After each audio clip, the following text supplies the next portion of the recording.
बच्चों good morning. आज मैं आप लोगों के पास हिंदी का मॉडल पेपर लेकर आया हूँ, एनुअल एग्ज़ाम। अगर आप इसको नहीं देखेंगे तो परीक्षा में फेल हो सकते हैं। इसकी अगर ये मॉडल पेपर देख लिए तो इसका मुझे 100% गारंटी है, आप लोग 70 नंबर पा सकते हैं। ये है पहला खंड आ, इस जिसमें कि 20 क्वेश्चन बहुकल्पी। पहला है भारतेंदु से पूर्व के लेखक हैं, तो यहाँ पर है चंद्रधर शर्मा गुलेरी, श्याम सुंदर दास, सदा सुखलाल, प्रताप नारायण मिश्र। इसके बाद यहाँ पर है दूसरा क्वेश्चन, मजदूर और प्रेम किस विधा की रचना है। फिर तीसरा क्वेश्चन, यहाँ पर सगृढ़ काव्यधारा के कवि हैं। तब यहाँ पर फिर चौथा क्वेश्चन, उत्तम का विलोम है। उत्तम का विलोम साधारण हो जाएगा, शिक्षा का तद्भव सीख। छठवां क्वेश्चन, देवेंद्रा का संधि विच्छेद, देवधन इंद्रा। फिर हम आप लोगों को उसके बाद सातवां क्वेश्चन, भारत की दुर्दशा किस विधा की रचना है।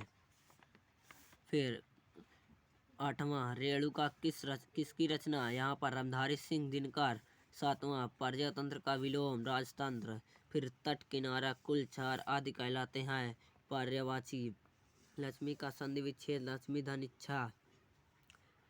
बिन पग चले सुन बिन काना कहे, बिंदु कर्म करे विधि नाना में कितनी मात्राएं हैं। तो इसमें है बच्चों 16 मात्राएं। फिर इसके बाद नासिकोटोपाख्यान किसकी रचना है। तो यहाँ पर मुंशी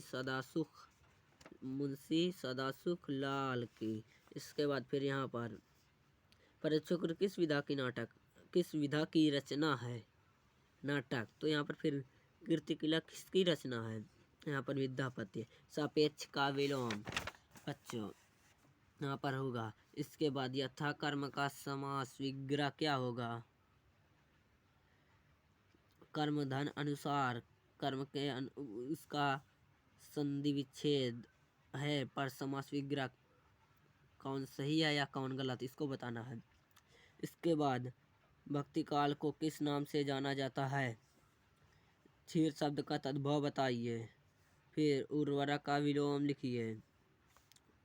अब आ गया खंड नंबर 12, निम्नलिखित गद्यांशों में से किसी एक नीचे दिए गए प्रश्न के उत्तर। आप यक्का करिए या खा। इसमें है, यदि हम वैद्य होते तो कफ और पित्त के सहवर्ती बात की व्याख्या करते, तथा भूगोल वेत्ता होते तो किसी देश की जल बात का वर्णन करते हैं। यहाँ देखिए, यहाँ तक है अंडरलाइन, यहाँ तक है। तो यहाँ तक का उत्तर नीचे है। पहला क्वेश्चन, रेखांकित अंश की व्याख्या कीजिए। तो यहाँ पर रेखांकित अंश की आप लोग बच्चों व्याख्या कर दीजिए इसमें से। इसके बाद है गद्यांश का संदर्भ सहित व्याख्या, या इसमें इसका संदर्भ लिख दिए। वैद्य किस बात की बात करते हैं, तो आप लोग इसमें बता देना वही पढ़कर। फिर उसमें या फिर ये वाला करिए आप, वही हरा भरा मैदान था, वही सुनहरी चांदनी एक, यहाँ तक अंडरलाइन है। इसके बाद गद्यांश का संदर्भ लिखिए, रेखांकित अंश की व्याख्या कीजिए। इसके बाद 22 नंबर क्वेश्चन, पद निम्नलिखित पद्यांशों में से किसी एक का संदर्भ व्याख्या कीजिए। सदगुरु हम सूरीज कर एक कहंगा प्रसंग, वर्षा बादल प्रेम का बीज गया सब अंग। जल परे जल जात बही ताजिज महीनन को मोह, रैमन मछली नीर के छुअन छाड़त मोह। फिर 23वां क्वेश्चन, संदर्भ हिंदी में अनुवाद। स्वामी रामकृष्ण जन्मावली में ही है, 19 पुष्पाकमणि। ये है संस्कृत का। इसमें आप लोग को उत्तर देना है। अथवा वर में को गुणपुत्र नाचा मूर्ख 17 एक चंद्र शत्रमो हस्ती नाचा ला तारा गवे ग्रपी, इसमें का। तो फिर इसके बाद बच्चों मैं आप लोग को इसके बाद 24वां क्वेश्चन आपका है, दीपदान एकांकी के आधार पर किसी एक का उत्तर दीजिए। दीपदान एकांकी के आधार पर पन्नाधाय का चरित्र वर्णन कीजिए, अथवा यह लक्ष्मी का स्वागत एकांकी के प्रमुख पात्र का वर्णन कीजिए। फिर 25वां क्वेश्चन, निम्नलिखित में से किसी एक लेखक का जीवन परिचय देते हुए उनकी किन्हीं दो रचनाओं का नाम। यहाँ पर प्रेमचंद्र जी हैं, महादेवी वर्मा, रविंद्रनाथ टैगोर। इसमें जिसको आपको आता हो उसको आप कर दें। फिर इसके बाद है खा, निम्नलिखित में से किसी एक कवि का जीवन परिचय और उनकी दो रचनाओं का।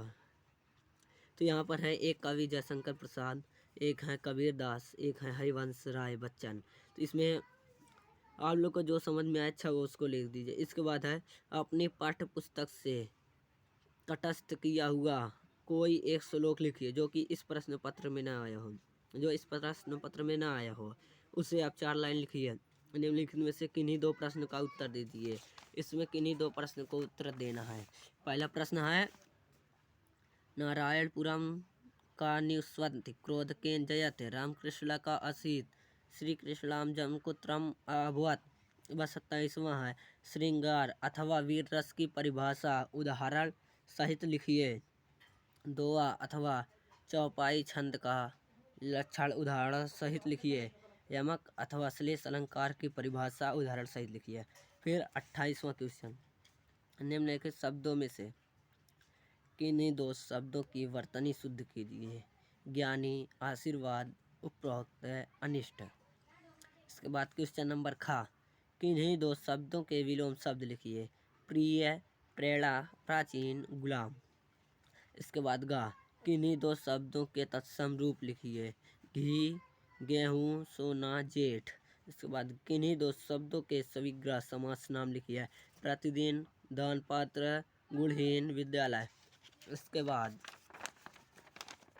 जो कि आज मैं हिंदी का मॉडल पेपर लेकर आया हूँ। इसके बाद अब